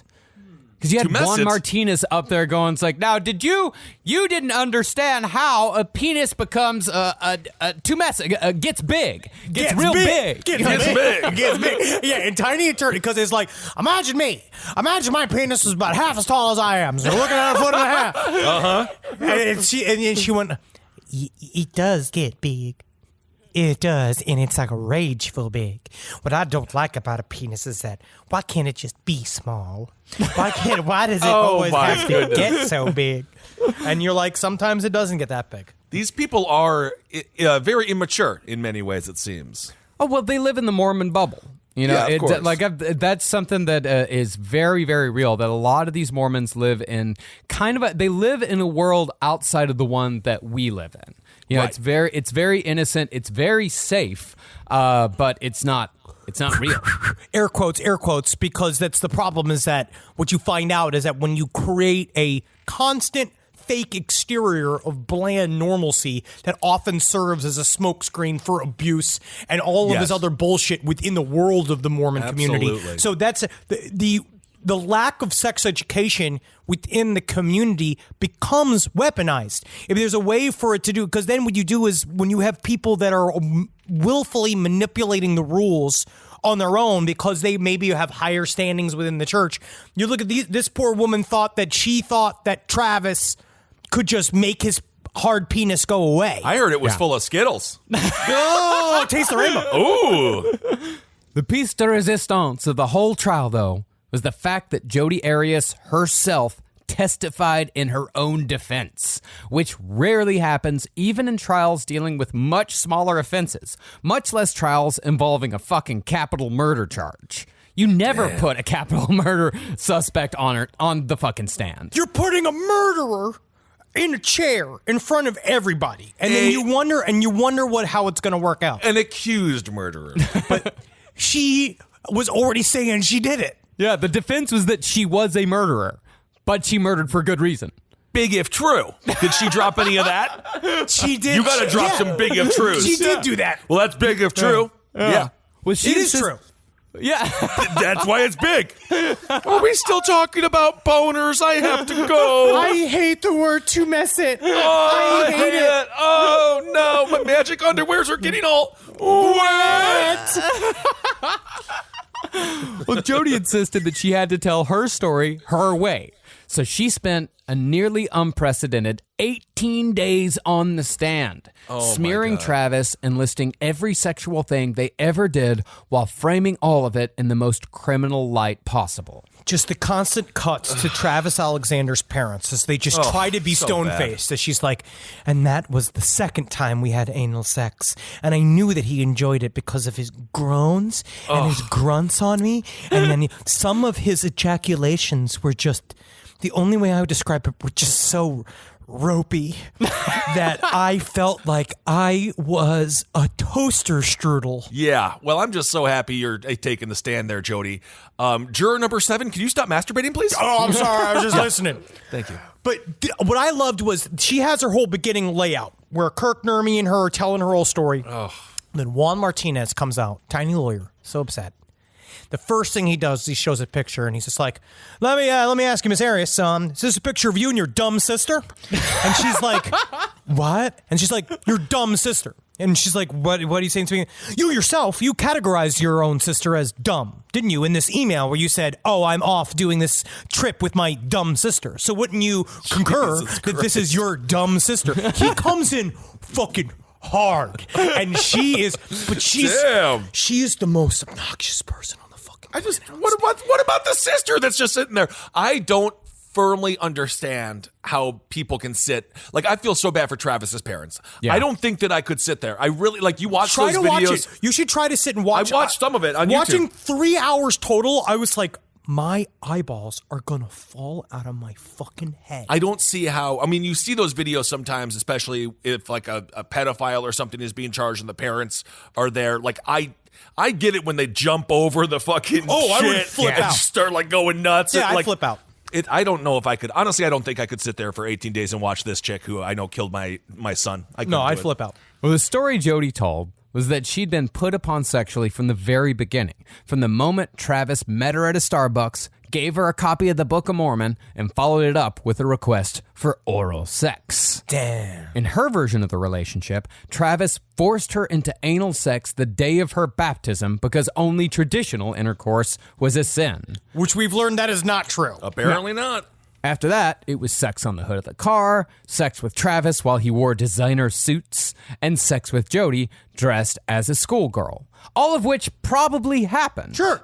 But she's painting it in this light of, he made me do it. He made me do all this. Then there were the text messages Travis sent, like this one, quote, You'll rejoice in being a whore.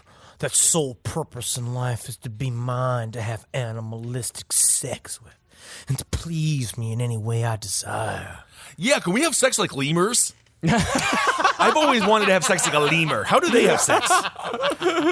Well, the weirdest thing they did was when Travis used one of those big-ass Tootsie Rolls as a dildo until it melted into Jodi's vagina. No, that is going to don't cause put some any- medical condition. You don't put any sugar into pussy. Oh my goodness. And that happened. It came up during the recorded phone sex conversation where he's like, remember when I used the Tootsie Roll on you? Just cut to his roommates, just be like, man, your Tootsie Roll tastes a little weird, man. Like, what the hell's going on here? Honestly, I love these new Tootsie Rolls. I love them so much. There's something familiar about them. Yeah? But the interesting thing about that taped phone conversation is that both sides used it to bolster their arguments. The defense used it as an example of Travis's deviance, particularly his statements that Jodi sounded like a 12-year-old girl having her first orgasm, in addition to his fantasy of tying her to a tree and, quote, putting it in her ass all the way. Now, I will say, after he came, when we had to listen to that entire sex tape, right? Yeah. When you're sitting in court and you just listen to it and you hear her going, oi, oi, oi, oi, and like super fake orgasm, and you hear him go, oh, right? And he finally shoots it. And when he says, oh, you sounded like a 12-year-old girl having her first orgasm, I know that that's really very disgusting. Yes, and it's of very, course. very bad. But it does sound like she was building this fantasy from within, and that they were going back and forth with the shit, and then she just happened to record this fucking conversation and order a way to bury his ass on some level. Like, because she was already threatening to release the tapes. I see. Yeah, because the prosecution pointed towards Jodi's reactions, which were time and again super horny. Like, everything that he said, she reacted very positively to. Right. But she did, however, admit that she faked the orgasms, claiming that she needed 2 hands to make herself scoosh, and she couldn't have done it while she was holding the phone. Speakerphone. Nope. Said Wow. no speakerphone. What? She said no speakerphone, Kissel. Yeah. Well, I mean, okay. She needs 2 could've hands to make her used- scoosh. No, I know. She could have just used speakerphone. She didn't, though. Okay, well, that's her fault. It then. sounded like she was just trying to get him on tape saying something disgusting so she could use it against him and embarrass him. Okay. Now, all of this is, of course, terribly embarrassing and goofy.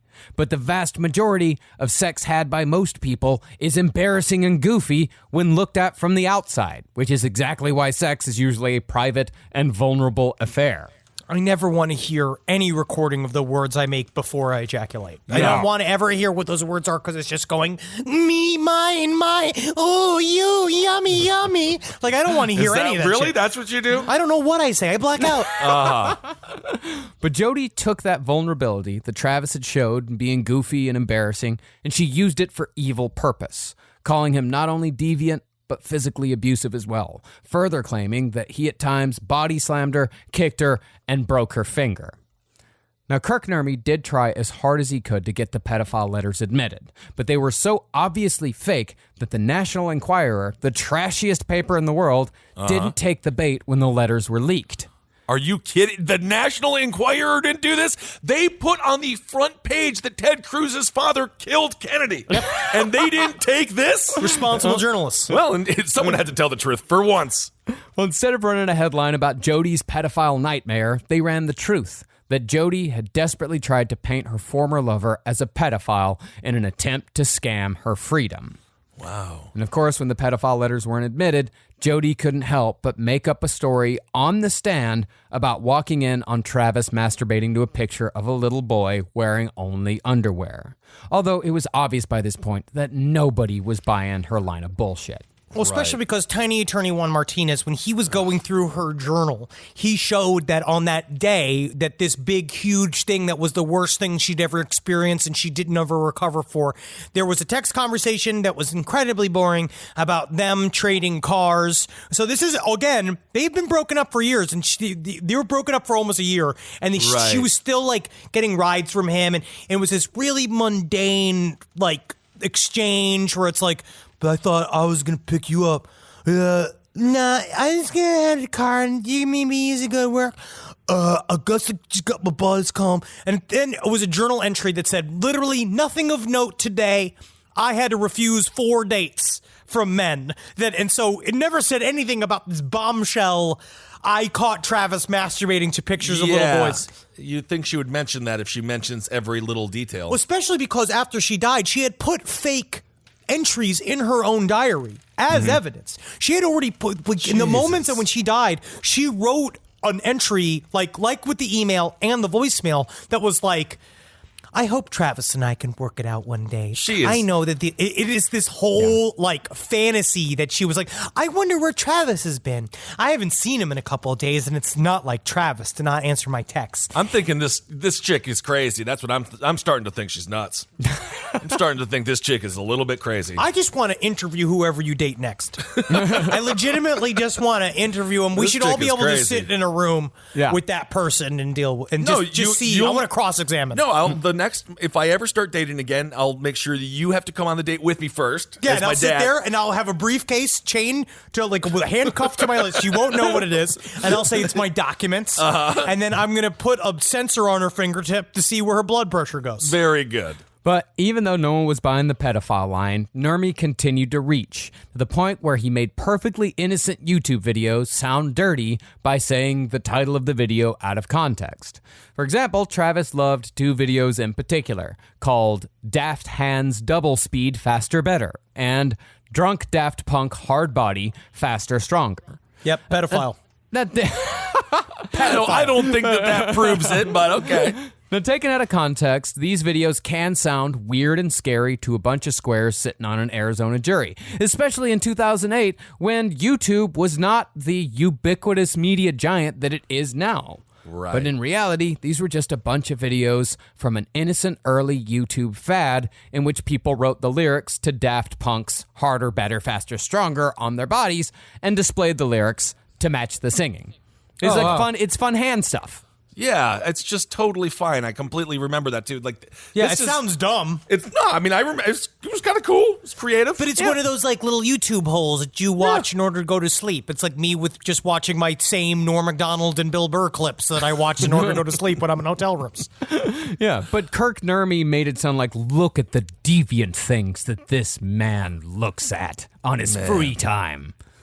I obviously love defense attorneys, but it's just it can get pretty nasty. Well, it's a little bit when this man is obviously a huge victim here. He didn't know what the hell to do. Like Right. Kirk Dermy was obviously kind of painted into a corner, according to him, and he was saying he was trying to get out the whole time. Right, but who right. fucking knows? Now, Juan Martinez's cross-examination of Jodi was, of course, a goddamn shooting gallery, which is why you never, ever put your defendant on the stand, no matter what, because any halfway competent prosecutor is gonna fucking eviscerate him. And Jodi tried her best to elicit sympathy from the jury, crying at all the appropriate moments in an attempt to make the tiny attorney appear as if he was a mischievous gnome haranguing an abused woman. Don't subtweet my relationship with my wife. Well, I always like my prosecutors to dress like the lead singer of the Cars. I think that's great. Oh, no, you mean Talking Heads. Talking Heads. You mean talking Yes, about I'm Rick sorry. Ocasek? Rick Ocasek was a very well-dressed man. I like my prosecutor to dress like the lead singer of Talking Heads.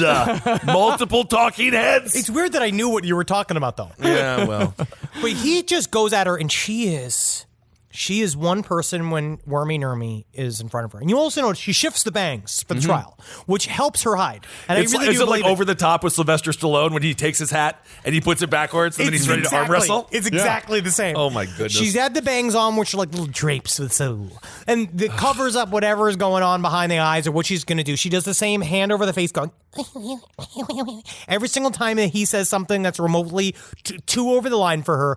But with Kirk Nermy, she is open and effusive, taking minutes, explaining everything, speaking. Ugh. With Juan Martinez, she's very budges on nothing. Yeah. Parcels over every fucking word. Fights it and doesn't look at him directly ever. She only looks directly to the audience, directly to the jury, and then when he refers to her, she stares at the table so that she would never make eye contact with him so she could do she thought that the performance was going to help, and I think if maybe she was just on the stand for 1 or 2 days, it might have held something. I might have done something. Right. But then you start seeing the tactics again and again. Every single time he got her in a corner, she'd get frustrated and you see a flash. You just see this fucking rage. Yeah. That's the stabby Jodi that we all know. Yes. Yeah. I just feel so bad for the family of Travis and just sitting in this courtroom 18 fucking days of watching this chick who killed your son or your brother or whatever. I don't know how they can do that. That's hard. It's so horrible.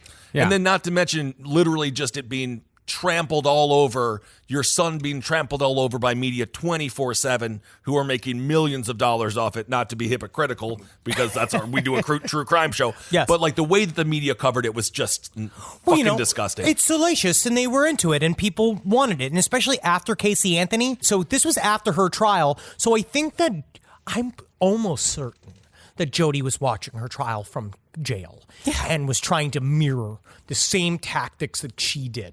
Jesus, it's like it's the little world of celebrity serial killers where they get petty and they don't like one another. Like who hates like everyone like hated Bundy or something like that? Like would that's pay Manson. 10,000. Manson called Bundy a poop butt. A rump yeah, butt. he's a poop butt. Meanwhile, Manson is just talking to Sirhan about what they're having for lunch, and they're like, guy's cool. You know what I like about him is that he doesn't like Salisbury steak, so I get extra Salisbury steak on Thursdays. When Jodi would cry on the stand, especially when Juan Martinez was ramping up to the big finish, he flipped it on her. And he asked her, were you crying when you shot Travis? Were you crying when you stabbed Travis? And were you, in fact, the person who slit Mr. Alexander's throat from ear to ear? well, yes, I was crying when I stabbed Travis. Oh, damn it. Oh, damn it. In which Jodi had no choice but to say, yes, I was the person who slit his throat from ear to ear. The whole thing fell apart because the whole thing hinged on whether the jury believed Jodi, believed her, whether or not Right. she had credibility, because all of the evidence pointed towards her premeditatively killing this man. And also, it's just the most boring shit in the world is really what ended up turning the tide as well. Was all of this shit about the gas cans. Yes, the about gas cans were huge. all of this gas can bullshit about whether or not she had purchased 3 gas cans or do it because she was saying, I always take gas cans because I try to get the cheaper gas from California. That's why I had them. And not because I wasn't trying to not get a receipt from all these places. But then... Judge, point of contention, when they say gas can, are they talking about my butthole? Sir. But no, Juan Martinez then had to go through all these receipts and do all this math and all this gas math and just gets to a point where it's like... Gas math. Fucking put That's a rough day. Rough day for the juror number 7. You have to wake up. We're doing gas math. Yeah, I tell you what, you did some gas fucking calculus in the bathroom of the studio in our little break that we just took. Well, the whole thing, yeah. I mean, it does show how boring most trials are, because when you go online and check out the articles from a legal perspective, this one article described the gas can as Juan Martinez's Perry Mason moment. This is it's like the Perry. They said that as a direct quote. This is his Perry Mason moment. But all it is he's proving that she bought a 3rd gas can. But to them, this is huge because it works towards her credibility. And if her credibility's shot, then none of it's true. And that's when the jury turns on her. Okay. And it cuts to the jury, and jury number 7 has those ping pong balls, painted like eyeballs, glued to the front of his lids while he's just sitting in a chair. We know he's sleeping, but it's better off if he does. It's kind of funny. I like that he does it. Yeah. Well, what's weird, I didn't know this. This is something that's specific to Arizona. The jury actually has the chance to ask questions directly to the defendant. No kidding. Yeah. And among reasonable questions, such as why did you put the camera in the washing machine? The court also allowed a few that were more abstract, like, do you consider yourself a pathological liar? And one that I was very surprised the judge allowed, what is your understanding of the word skank? I believe it is a dance one does to ska. It is indeed. I want to thank Ian Finance, our friend, who is reminding me ska exists every day. Every day. During closing arguments, though, none of that shit mattered. 4 months after it began, Juan Martinez laid out all the holes in Jodi's case while Jodi put her head down, ignored the whole thing, and doodled. Oh, my God. Kirk Nurmi, on the other hand, reading the room, said in his closing arguments that the trial wasn't about whether or not you like Jodi Arias, because 9 days out of 10, he didn't like Jodi Arias. Damn. What about the one day he does? What day does he wake up and like, she's kind of cool. She's kind of nice. She's kind of cool. No, he was being kind, because according to his bullshit, he hated the entire time, because one thing that she'd do is that she requested, unlike any other client he'd ever had, she would do 2-hour meetings. He's like, normally this shit lasts for a half an hour because it costs money. But I go in there and I have to schedule 2 hours with her because she talks about everything else but the murder. And she needed to be coddled every single way. She talked about drama with her mom. She talked about how she couldn't get things from the commissary. Couldn't do all this fucking bullshit. And he was going to pull his fucking hair out. Jeez. So he became the boyfriend. Oh, lucky guy. In the end, though, he said all that mattered was if you believe the murder was in self-defense. And if anything, Jodi Arias was guilty of manslaughter and nothing more. He's already setting himself up in his closing arguments to lose. He's like, yeah, okay. Yeah, I get it. She's guilty of manslaughter. So at the very least, give her anything, that. it's just manslaughter. And just some manslaughter. People do it all the time. Men get slaughtered every day. Every day they get slaughtered. You eat a chicken sandwich. You know what? That chicken was slaughtered. Think about it's a chicken slaughter, right? You just committed first-degree chicken slaughter, right, buddy? Who cares? After just 15 hours of deliberation, the jury disagreed with Kirk Nurmi's assessment and voted Jodi Arias guilty of first-degree murder. Now, during the sentencing phase, which decided whether Jodi got the death penalty or life in prison, she gave a strange 19-minute statement in which she said she was sorry for killing Travis and that she planned to start a recycling program and a book club in prison, all while donating her hair to cancer victims. That's huge. It's huge. Thank you for the hair. Thank you for the hair. I mean, it's the start of a horror movie when you have cancer and then you end up with Jodi Arias' hair and then you kill everybody and then... Oh, shit. I didn't kill her. The wig did. The wig did it. But also, you forget, 20 minutes after she was convicted, 20 minutes, she walked right in front of a camera And if you watch the interview from when she was murdered, when she was first arrested, and then watch the interview after she is convicted, it is fucking wild. Did she feel good?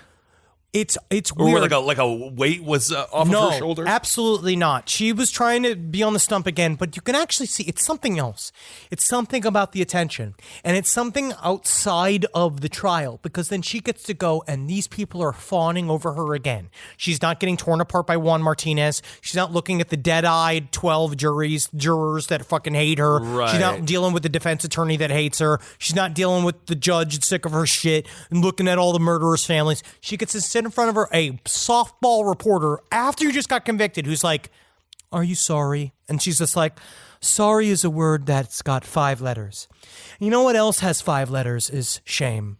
And you know what else has 5 letters is glory. And you know what else has 5 letters? Donut." You know what else has 5 letters? Knife. Whoa. We actually did a lot of 5-letter words That's a right lot. there. Blood? Blood. Well, during her sentencing hearing, after she talked about the book club and the recycling program and the hair, she doubled down on the claim that she was a victim of domestic violence, but went a little too far by showing off her charity merch. Oh my God. Which was a t-shirt with the word survivor printed on front that she brought to the sentencing trial and showed and said, "These are for sale." Check out lastpodcastmerch.com. There's so many opportunities to wear our merch at trial, at court, while serving jury. Even if you're the judge, wear the shirt under your robe. This is disgusting. She is so freaking nasty, but she can't benefit financially. Like, she can't sell these shirts. It's for charity. That's It's what for she charity. keeps saying, is that it's for charity. But it's a way to insert herself into the victim category. Even Right. further, without saying I'm a victim, say like I'm supporting victims, but I'm also a victim. Right. Now, perhaps not surprisingly, considering Jodi's race, gender, and relative attractiveness, the jury was deadlocked, with 8 voting for death and 4 voting for life in prison. So, per Arizona law, the judge declared a mistrial concerning sentencing, and the prosecution got a do-over. The second time, the jury was deadlocked again, 11-1. And in Arizona, if 2 capital murder juries in a row are deadlocked, the death penalty is taken off the table. So Jodi Arias was sentenced to life in prison without parole. And that's the power of tits. The power of tits. Wow. As far as the other players in the story go, Juan Martinez damn near put the whole conviction in jeopardy by proving himself to be a real piece of shit. Yeah, it turns out Tiny Attorney is a bit of a handsy attorney. Oh, Yep. good God. Last year, Martinez was disbarred amidst a flurry of credible sexual harassment claims, and that came in addition to an admission that he had had an affair with a blogger who was covering the Arias case, and he had leaked information to said blog. So he was going with the turtle defense. He was just trying to become so. He wanted the suit to be so big he could just hide in it. Yeah. Jodi, on the other hand, has lost appeal after appeal, and it's most likely that we'll be getting Where Is She Now news pieces on Jodi Arias every 5 years until either she or we die. Oh, goodness. God damn it, Marcus. What happened to you this week? That's how you want to end this? You want to end this whole episode on the word die? Yeah, we will just continue to exist and exist until one day that we fade out and face the unending blackness of the grave. Die. It's true. Because honestly, it's true. It's completely Well, true. it is true. And again, not to beat a dead horse here, but the heart goes out to the family of Travis. Yeah. That sucks. This whole trial, this whole media charade, that just must have been frickin' brutal. And I don't think that they've talked at all, right? I couldn't find anything on YouTube in my 8 searches that I did. What? Travis's parents. Oh, no, They I've didn't never talk at seen all. them do Yeah. an interview. So They were it's- very private. I don't think they were just devastated. I mean, everybody was. It's just a horrible mess. Travis Alexander never should have hurt her and never should have gaslit her and let her on, but that's no excuse ever to slit a man's throat and shoot him in the head. It's just not really an excuse. But if you're in a toxic situation, You just got to find a way out. I don't know how you say that. I don't know how to be like, how do you get your friends? Like, I think we've said this before. Like, if your friend is in one of these situations, you got to try to get them out. They tried. They told him not to victim blame whatsoever.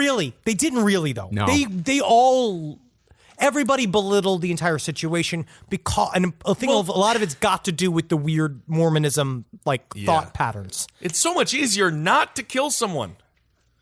Like, I don't know. Like, yeah, all you have to do is not kill them. I think the friends were just like, yeah, it's just, why would, it is out of, it's most likely not going to happen to anyone that we know. And so I don't think the friends would even comprehend that it could happen. And then, I don't know. Who knows? Honestly, anyway, I could see it happening to several of my friends. I could see no one's dying. We made a rule. No dying for a decade. Yeah. No one's allowed to die for a decade. One of us. That was made last year. So 9 more years we have to stay alive. All right. By rule. All right. And that includes everyone who's listening. Thank you all so much for listening to the series on Jodi Arias. I know she was covered a lot in media, but I think that we learned a lot of new details and a lot of interesting things. Yeah. Good. You know, by the law of averages, one of our listeners will not survive this week. I don't want you to talk anymore now. It's actually weird.